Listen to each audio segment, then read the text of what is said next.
The PSP versus PS Vita has been a debate that we've been having on the channel for quite a long time.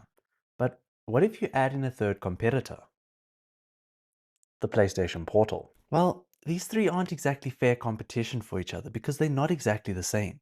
Two of them clearly have one major advantage where the third one obviously doesn't. But before we get into that, let's discuss these in chronological order, starting with the PSP. Last year, I'd kind of fallen out of love with the PSP, stating that while I did enjoy it, I've kind of preferred the PS Vita, and that was more to do with the fact that I was playing the wrong type of games on the PSP.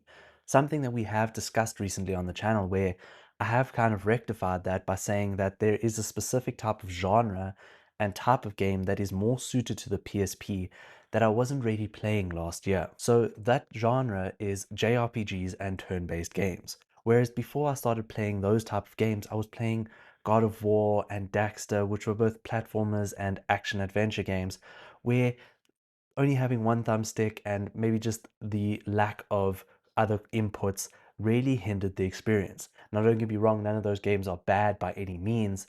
I just wasn't enjoying my time with them on the PSP. However, that very quickly changed this year when I started playing Final Fantasy 1. Now, Final Fantasy was always a series that I wanted to get into, but it was quite a daunting thing. I mean, there's 16 mainline entries, countless spin-offs, and I just felt that if I did want to start this series, I needed to start where it all began. Maybe not on the NES or the SNES or whenever it was that they started, but I did want to play a more up-to-date version, and that's when we started playing it on the PSP.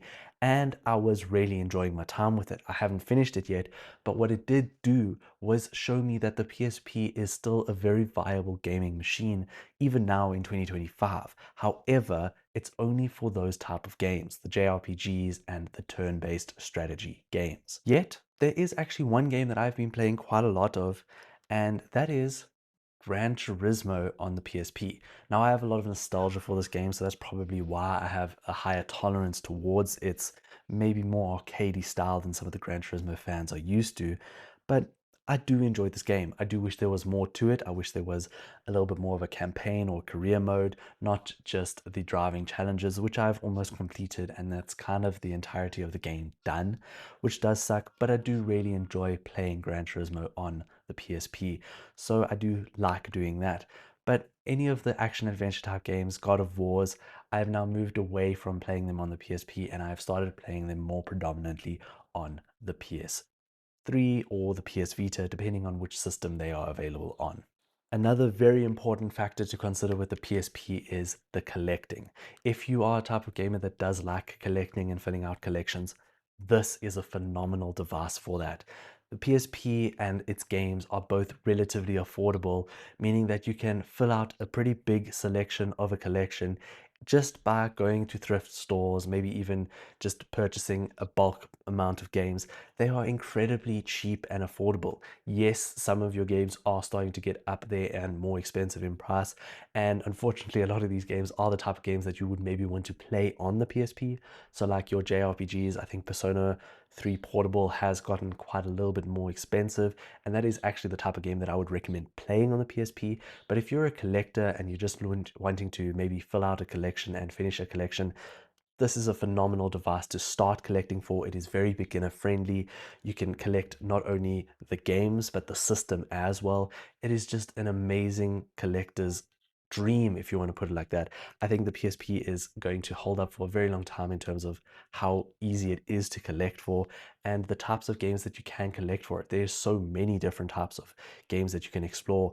There are special editions. There are different subsets like the essential set if you are crazy enough to go for that. I know of someone in the retro ghetto community that is doing that. Let's let's be honest, these are hideous cases, and if you are doing this, good luck to you, but maybe display them out of view. All in all, I'll say that the PSP is a fantastic device for gamers looking to game a very specific type of game, so your JRPGs, your turn-based tactical adventures, and it is even fantastic for collectors. So in 2025, the PSP is still a high recommend for collectors and gamers of a specific genre, and I don't see this going away anytime soon. It's still a fantastic little device. For 2 years running, the PS Vita has stood tall against the PSP in my recommendations.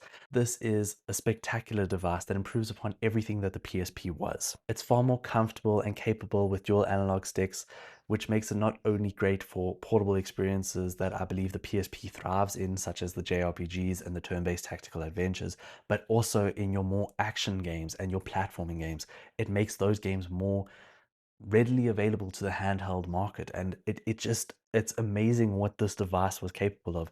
Being released 14 years ago and it is still such a capable device really speaks to how good this system was and how ahead of its time it really was. So I recently completed God of War 1 on the PS Vita, and that was a great experience gameplay wise. But if you are someone like me that is a bit of a trophy hunter, which is the only way you can do this. So if you wanted to choose between these two in terms of trophy hunting, the Vita is the only one that supports trophies, but be wary. My God of War experience was anything but smooth, and I only unlocked about 50% of the trophies that I was supposed to unlock. So even after rolling the credits, I didn't get the trophy for beating the game. And after a little bit of research, it's showed that informs that the trophies are kind of glitched on the Vita version. So if you are going to trophy hunt, make sure the game you are trophy hunting for is not so glitched out and buggy in terms of trophies for the Vita. And oftentimes it's usually the Vita version that is the buggier of the versions if you have access to other ones. Sometimes you even have cross saves and cross trophy lists. So I think I'm trying to think of a good example, I think Stardew Valley, if you were lucky enough to get Stardew Valley on your Vita, that trophy list carries through from Vita, PS3, and PS4. Can't think of another one off the top of my head. Unfortunately, God of War 1 is not one of those, so I have to somehow manage to finish the game again on the Vita without turning the system off or saving. It's some complicated reason that the glitch appears, but just keep that in mind in terms of trophy hunting. But where the Vita just definitely outshines the PSP is the fact that you can play so many different genres of games and you aren't going to have a drastically worse experience. There's games like Uncharted Golden Abyss, where this is properly a PS3 level graphical level game, and it is fully accessible and fully playable on the Vita, which is just phenomenal. But the standout game for the Vita has and forever will be Persona 4 Golden. Yes, we are getting Persona 4 Revival at some time in the next few months and years, but it's just such a phenomenal experience playing it on the PS Vita. Now, I'm not saying it's the only game that is the bread and butter of the system, but it is the one game that I think every Vita owner should play. I think it shows how good the Vita can be and how good it actually should be. And it does kind of show what we missed out on. Because the Vita didn't sell as well, not even nearly as well as the PSP, there are some challenges when it comes to the collecting aspect of this system. It is far more expensive to collect for the Vita, not only in terms of systems, but game prices. They average out in all different areas, and I think that they are far more expensive than the PSP. So if you are maybe a beginner collector, I would edge towards maybe looking at the PSP. But if you are a more experienced collector and you do have access to a larger amount of funds, the Vita is definitely a system where you would have much more variety in terms of how much you would actually want to play on the system. Maybe not in terms of the types of games, because this became the JRPG king for a time until the Nintendo Switch landed. This was the best indie machine out there for a very long time. So there are a large amount of titles that you can collect for on the pricier side. And just to reaffirm how expensive this system can be, the main game that I recommend for this system is Persona 4 Golden, and for us in South Africa, that cost me 1,500 Rand. I traded in some games, maybe got a little bit of a discount, but 1,500 Rand is $75 overseas, and $75 for a game that in essence cost $25 CIB in America just shows how these games fluctuate, not only in terms of their prices, but in terms of how they fluctuate in their regions. So just because I paid maybe $75 here doesn't mean that it's going to be the same in the UK. So just be aware of your current market as well, because not only just getting access to these systems can be expensive. I think a PS Vita now will cost you about $2,500 out of box. So we're looking at $125 out of box and then maybe $200 in box. I don't think it's the same or as drastic in America. So just make sure you do your research in terms of what you want to collect for the Vita before you start going down that rabbit hole. Now, of course, with the Vita and the PSP, I can't not mention modding. I do have to reinstate, we don't really do modding on this channel, so it's not something I'm very comfortable talking about because I have no experience with it. The only general consensus that I can say is that the Vita is considered the better version to mod, so if that helps you in any way, I'm glad. But make sure you do your research in that regard as well. I just don't have the knowledge to pass on to you guys. I am a collector and a PlayStation enthusiast at heart, so I wanted to keep mine as stock as possible. So the final portable we need to speak about is the PlayStation Portal. Maybe we could talk about the Pocket, but I don't think that's exactly on the same level. And speaking about on the same level, before you guys go into a riot, yes, this is not the same as the PSP and the PS Vita. It is not a local handheld device. This relies on the internet and you having a PS5 for the most part. Let's get into that in just a bit. But this system is still fantastic. It's obviously the largest of the three, and it is the most comfortable because it just takes that tried and tested DualSense and splits it in half, and it is truly one of the most comfortable experiences for gaming.